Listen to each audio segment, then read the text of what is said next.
예전에 크라이슬러 300C를 다루면서 자동차의 존재감에 대해 언급한 적이 있는데요. 그 차가 시각적으로 독보적인 존재감을 드러낸다면 오늘 소개할 이 모델은 청각적으로 독보적인 존재감을 드러냈습니다. 소리로 존재를 증명했던 추억의 승합차. 오늘은 쌍용의 명차 무쏘와 체어맨의 탄생을 위해 굳은 일을 마다하지 않았던 숨은 공신 쌍용의 미니버스 이스타나 이야기입니다.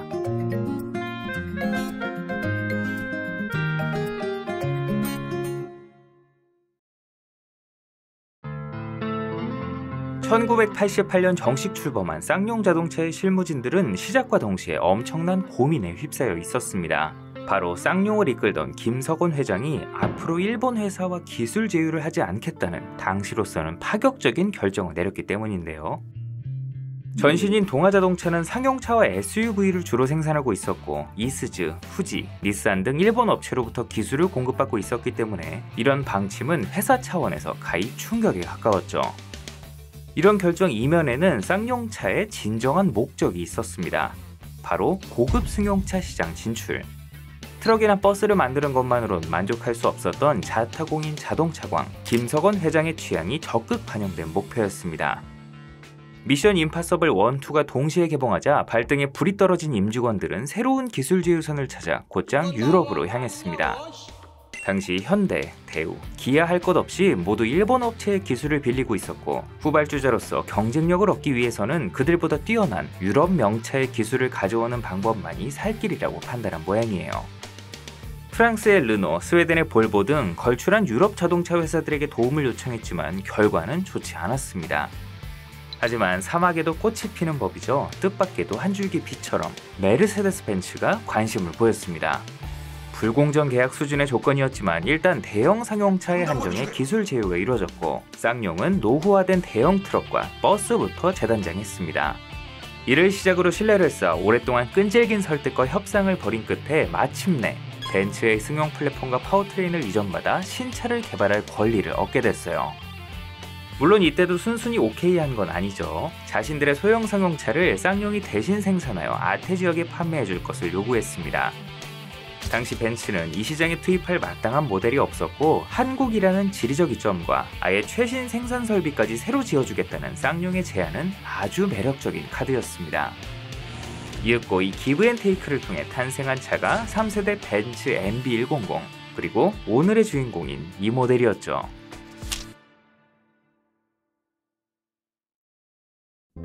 이름부터 특별했습니다. 말레이시아어로 궁전을 의미하는 이스타나는 단순히 사람과 짐을 실어 나르는 도구를 넘어 탑승객에게 궁전처럼 넓고 안락한 공간을 제공하겠다는 자신감이 엿보이는 이름이었습니다. 벤츠와의 협업을 강조하기 위해 이 차 역시 당시 벤츠의 부사장이 직접 출연하는 TV 광고를 방영하기도 했어요. 거꾸로 뒤집어 놓고 프레임을 자랑하던 이 광고 기억나시는 분들이 있을 거예요. 이스타나의 디자인은 한마디로 파격이었습니다. 당시 국내 승합차 시장은 현대 그레이스, 기아 페스타 등 엔진이 운전석 바로 아래에 있는 캡 오버 방식의 원박스 카들이 주류였습니다.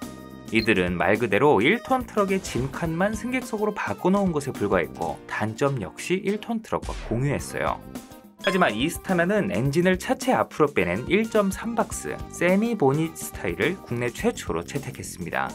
단순히 디자인만 남다른 것이 아닌 정면 충돌 시 엔진룸이 1차적으로 충격을 흡수하는 크롬 풀존 역할을 해줘서 운전자의 안전을 확보하는 데 매우 유리했습니다. 또 엔진오일 교환같이 간단한 경정비마저 앞좌석 시트를 드러내야 했던 경쟁차들과 달리 보닛을 열어 간단하게 정비할 수 있도록 하는 등 실용적이기까지 했죠.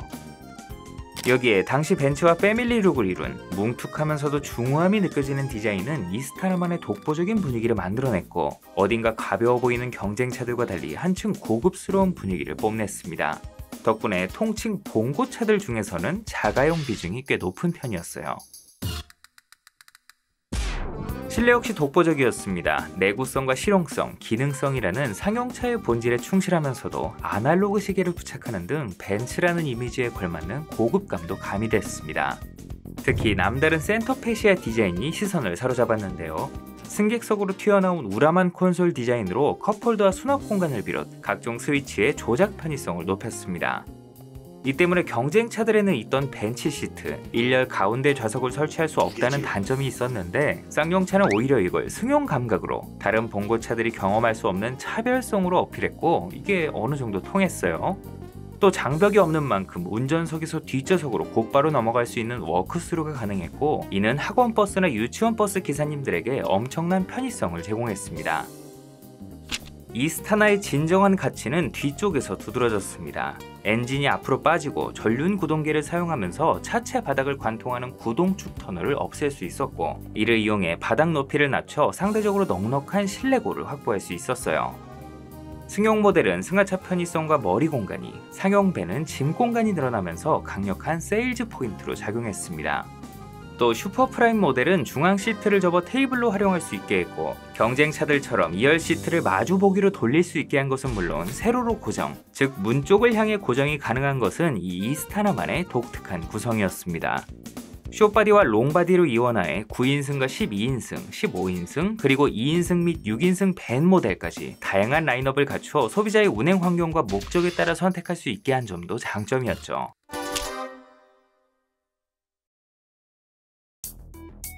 이스타나의 심장은 이미 무쏘와 코란도를 통해 그 성능과 내구성을 입증받은 벤츠의 2.9L 5기통 디젤 엔진이었습니다. 95마력의 출력은 평범했지만 50만 킬로미터는 길들이기 수준이라는 우스개가 퍼질 만큼 전설적인 내구성으로 정평이 나 있었죠. 변속기는 오로지 5단 수동 변속기만 제공됐어요. 당시 경쟁차는 현대 그레이스와 기아 페스타, 아시아 토픽, 그리고 같은 해 등장한 베스타의 후속 프레지오였습니다. 모두 과거부터 쌓아올린 신뢰를 바탕으로 안정적인 판매를 이어오고 있었지만 이스타나는 벤츠 기술이라는 후광과 함께 경쟁차들이 따라올 수 없는 독보적인 경쟁력으로 무장하고 시장에 긴장감을 불어넣었어요. 가장 큰 특징은 앞서 언급했듯 전륜구동 방식을 채택했다는 것. 당시 경쟁차들이 1톤 트럭과 공유하는 후륜구동 파워트레인이었다는 것을 생각하면 이는 가히 혁신이었습니다. 전륜구동 방식 덕분에 눈이나 비가 오는 궂은 날씨에도 훨씬 안정적인 주행이 가능했고 이는 어린이 보호차나 학원차로 또 배송 차량으로 좁은 골목 사이사이를 누벼야 하는 이 차의 용도상 엄청난 강점으로 작용했어요. 여기에 안전성 면에서도 세미 보닛 구조와 원통형 프레임을 사용한 튼튼한 차체로 비교가 불가능할 정도였죠. 물론 장점만 있는 건 아니었습니다. 경쟁차 중에서 제일 무거운 2톤에 달하는 몸무게로 연비가 가장 안 좋았고 벤츠의 이름값이 반영된 비싼 가격과 단종될 때까지 자동 변속기 모델이 없다는 단점이 있었죠. 이 밖에 내수형 모델에 한해 엔진과 변속기 사이에 있는 동력 전달 부품 플라이 휠을 보다 매끄러운 변속감을 제공하는 듀얼 매스 대신 내구성 확보와 원가 절감을 이유로 싱글 매스 타입으로 적용. 엔진의 진동과 소음이 완충 없이 차내로 그대로 유입되는 것은 물론 변속 시 심한 울컥임, 일명 말타기가 자주 발생하곤 했습니다. 또 기어 타이밍이 약간이라도 어긋날 때마다 지천을 울리는 쇠갈리는 소리가 함께 났기 때문에 이 이스타나를 상징하는 하나의 트레이드 마크가 됐죠. 특유의 우렁찬 5기통 엔진 소리 중간중간마다 꺽꺽대는 변속음이 함께 들리면 꼭 눈으로 보지 않아도 이스타나가 오고 있다는 걸 알 수 있었습니다. 한편 전륜구동인 것도 특이한데 엔진은 또 새로 배치가 돼 있습니다. 보통 후륜구동 설계에서 이런 방식을 사용하고 전륜구동에서는 효율과 공간 활용 등 실용적인 이유로 잘 쓰이지 않는 설계인데요. 아우디처럼 기계식 사륜구동을 염두에 두는 등 특별한 목적이 있지 않은 이상 전륜구동에는 가로 배치를 사용하는 게 국룰이죠. 그렇다면 이스타나는 왜 굳이 이런 설계를 썼을까요? 놀랍게도 설계의 뿌리에 진짜 아우디가 있었습니다. 앞서 이 차를 3세대 MB100이라고 말씀드렸는데요. 사실 이 모델은 오래전 아우디의 전신 아우토 유니온이 생산하던 소형 밴을 벤츠가 공장과 함께 통째로 사들이면서 그 역사가 시작됐습니다. 상용차인 만큼 이후 벤츠 역시 별다른 변경 없이 자잘한 개선을 거듭하며 생산을 이어왔고 이 이스타나까지 영향을 미치게 된 것이죠. 이후 이스타나는 큰 변화 없이 꾸준히 생산됐습니다. 투톤 컬러 도색과 새로운 디자인의 알루미늄 휠을 적용. 1998년 쌍용그룹이 공중분해되면서 대우그룹에 인수됐을 때는 다른 형제들과 마찬가지로 잠시간 대우 로고를 붙인 바 있고 이 대우그룹마저 무너지면서 얼떨결에 독립, 금세 쌍용 로고를 되찾았죠. 후기형이 2001년식부터는 내외관 디테일을 변경하는 소소한 변화가 있었습니다. 프론트 팬더에 방향지시 등을 추가했고 리어 스포일러, 실내도 콘솔 디자인을 좀 더 매끄럽게 수정해 세련미를 더했어요. 쌍용으로 돌아왔다는 걸 강조하기 위해서였는지 삼각별 로고와 월계수 로고를 동시에 붙이는 벤츠의 스타일을 그대로 따라 엠블럼을 2개 붙인 것도 소소한 변화였습니다. 이스타나는 출시와 동시에 시장에서 돌풍을 일으켰습니다. 1995년 출시 첫 해에만 1만 대 이상 판매됐고 국가 경제가 얼음물을 뒤집었었던 IMF 외환위기 시절을 제외하고는 연간 2만 대 이상 꾸준히 팔려나가며 쌍용차의 든든한 버팀목이 돼주었습니다. 1996년 2월에는 국내 승합차 최초로 대한민국 히트 상품에 선정되는 등 잔업의 특근까지 해도 공급이 수요를 따라가지 못했다고 하네요. 소비자들은 특히 안전성과 내구성 그리고 넓은 실내 공간에 높은 점수를 줬습니다.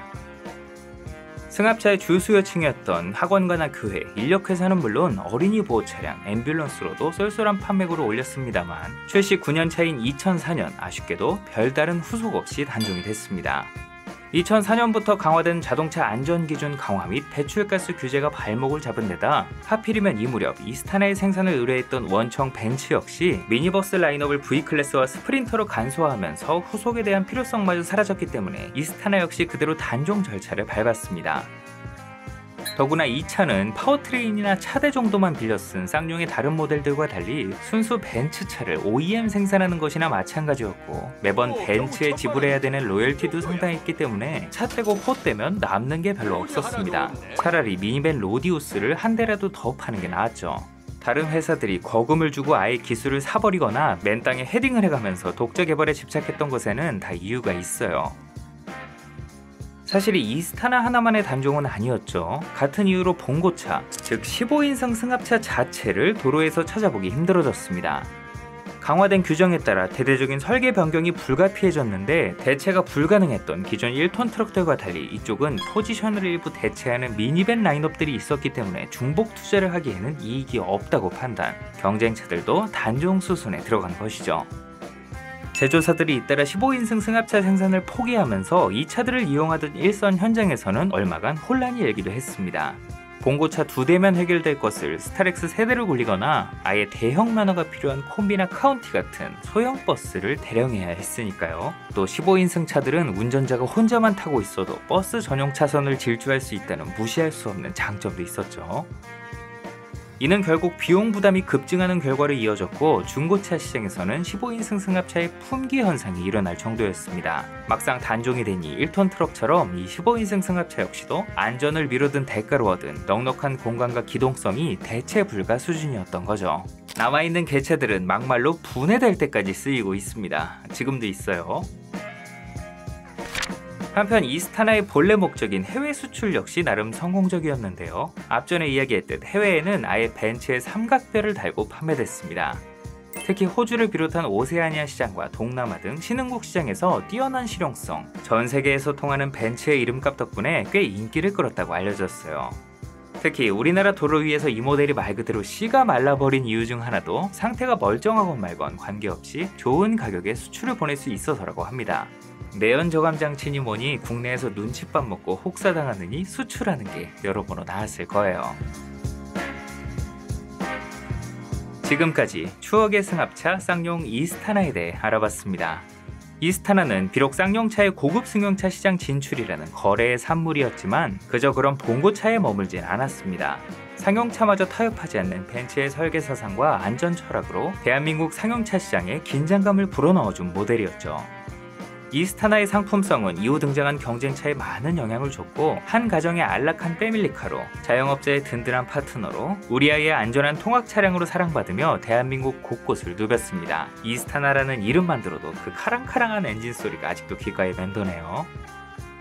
다행히 반가운 소식이 들려오고 있는데요. 쌍용의 역사를 이어받은 KGM이 새로운 승합차를 개발 중에 있고 유력한 차명 후보로 이스타나가 거론되고 있다는 소식이 전해져 기대감을 높이고 있습니다. 이에 근거로 이스타나의 스펠링 I를 전동화 모델을 의미하는 E로 바꿔 이스타나라는 상표를 최근 등록했다고 하네요. 아무래도 같은 차가 아니니까 스펠링이라도 다르게 하는 게 맞는 것 같기도 하고, 하여간 라인 맞추는 거 참 좋아해요, 이 회사는. 다만 승용차를 파는 KGM이 아닌 상용차 법인, 버스를 파는 KGM 커머셜에서 상표 등록을 했던데 아예 시장의 빈틈을 노리려는 전략일까요? 어찌됐든 이스타나가 보여주었던 혁신과 실용성의 가치를 이어받아 새로운 궁전으로 탄생할 수 있을지 이 KGM의 새로운 밴을 기대해 보겠습니다. 여러분의 기억 속의 이스타나는 어떤 모델이었나요? 다음에도 흥미로운 이야기로 돌아오겠습니다. 사소하지만 궁금한 자동차 이야기, 멜론 머스크였습니다.